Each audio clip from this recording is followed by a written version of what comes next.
Seorang ibu datang ke puskesmas dengan keluhan nyeri perut hebat. Menurut rekam data pasien, ibu tersebut selalu datang dengan keluhan yang sama selama beberapa bulan terakhir.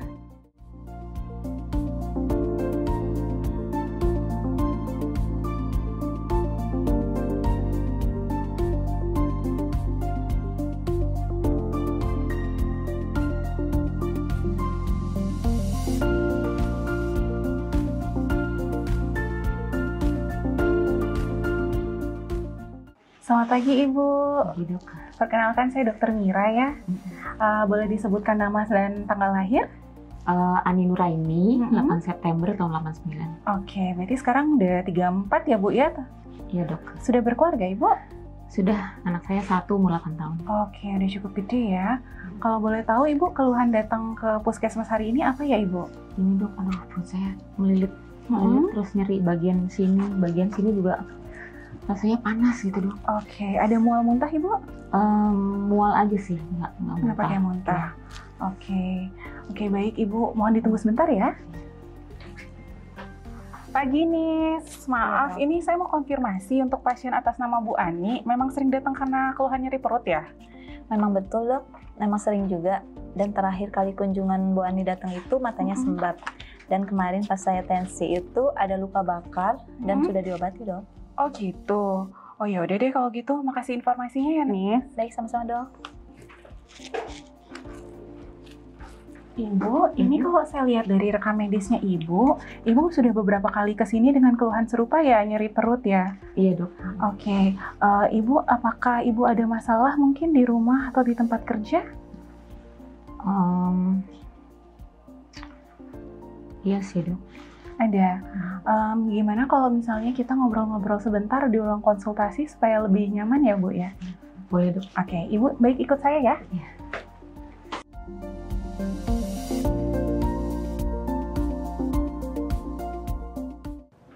Ibu Ani, mohon Iya. maaf kita ambil waktunya sebentar ya.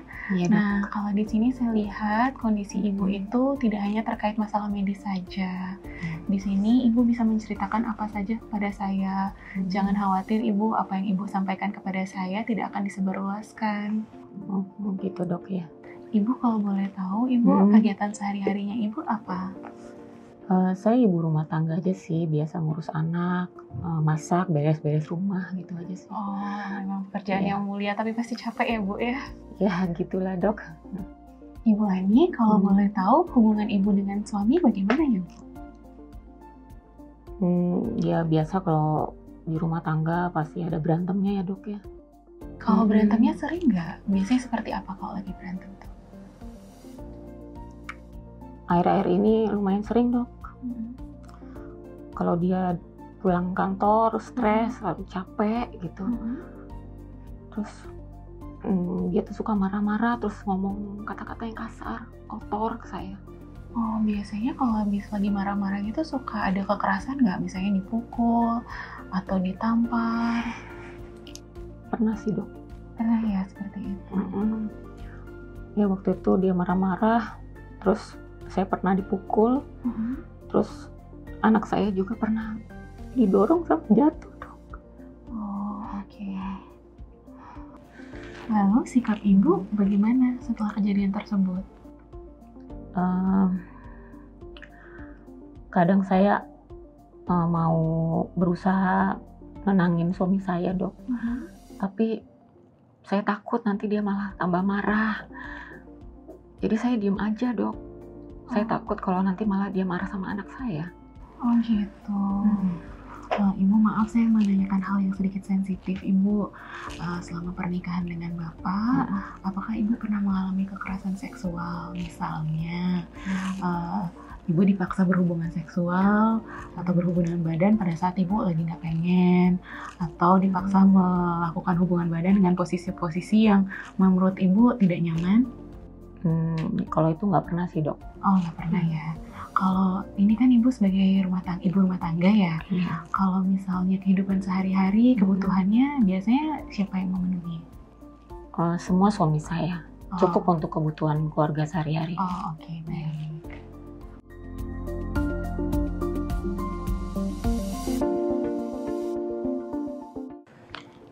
Ani, tadi kan Ibu Ani menyampaikan bahwa kadang-kadang kalau suami lagi marah-marah sampai melakukan kekerasan fisik ya. Paling parah kejadiannya seperti apa ya?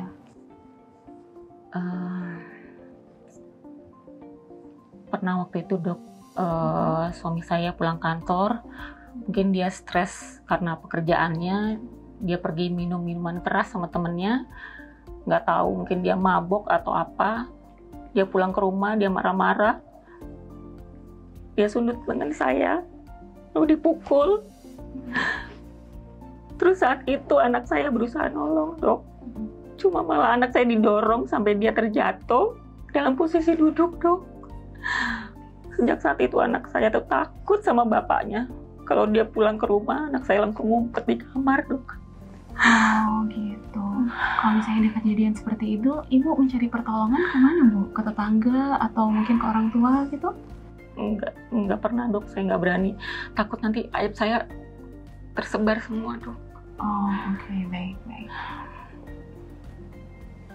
Ibu Ani, kapan terakhir kejadian marah-marah atau kekerasan yang Ibu alami?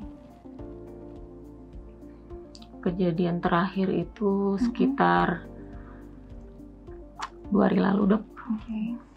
Jadi suami saya pulang kantor marah-marah, terus anak saya takut, lalu dia masuk ke kamar dan saya berusaha menenangkan suami saya, tapi dia menolak, malah dia mendorong saya sampai lengan saya terbentur tembok. Tapi untungnya nggak kenapa-napa sih dok. Oh oke.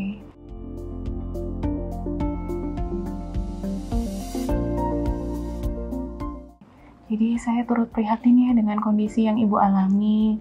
Cuman kalau ini kejadiannya terus berulang, saya khawatir baik itu terhadap kondisi fisik maupun mental Ibu dan juga anak Ibu. Iya dok. Jadi Ibu, kalau misalnya ada kejadian yang seperti ini terulang kembali, sekiranya apa yang akan Ibu lakukan? Saya nggak tahu sih dok, yang saya pikirin cuma anak saya dok. Oh, oke. Ibu dan anak Ibu memiliki hak untuk melaporkan apa yang Ibu alami ke polisian. Ibu juga memiliki hak untuk mendapatkan perlindungan, bisa ke keluarga yang Ibu merasa aman dan nyaman, atau mungkin ke rumah aman. Baik dok.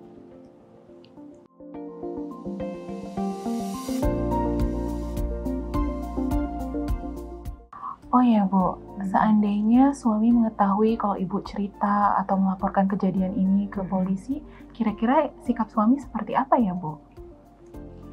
Nah itu yang saya agak bingung ya dok. Soalnya saya takut juga, karena sikap suami itu nggak bisa ditebak, jadi masih banyak hal-hal yang harus saya pertimbangkan. Oh baik, jadi mungkin saya sarankan apabila ada kejadian seperti ini, Ibu mungkin bisa ke rumah keluarga, orang tua, atau saudara yang dimana Ibu merasa nyaman dan aman, terutama untuk anak Ibu juga ya. Oh, baik dok.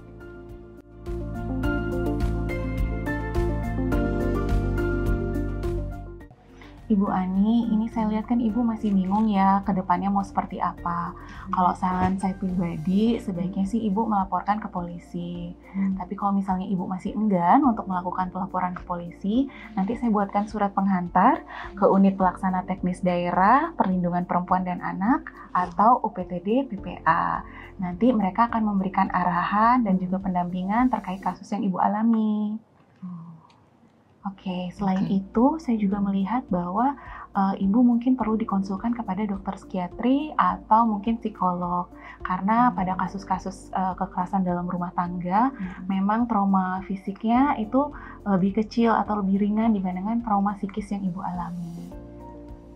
Baik, terima kasih ya dok.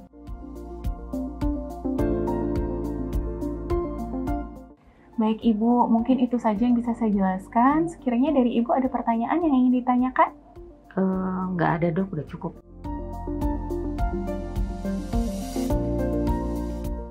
Oke, baik. Bila sudah cukup, nanti saya lengkapi rekam medisnya dulu. Saya buatkan surat pengantarnya dan surat konsultasi ke dokter psikiatrinya. Kemudian untuk nyerinya Ibu nanti saya berikan obat ya Bu. Oh ya, baik dok. Terima kasih banyak ya dok. Yang penting kasus yang saya alami ini jangan sampai tersebar ya dok ya. Oh, tenang aja Ibu. Memang semua pihak yang menangani kasus yang seperti Ibu ini pasti akan menjaga kerahasiaan kasusnya. Oke, makasih dok.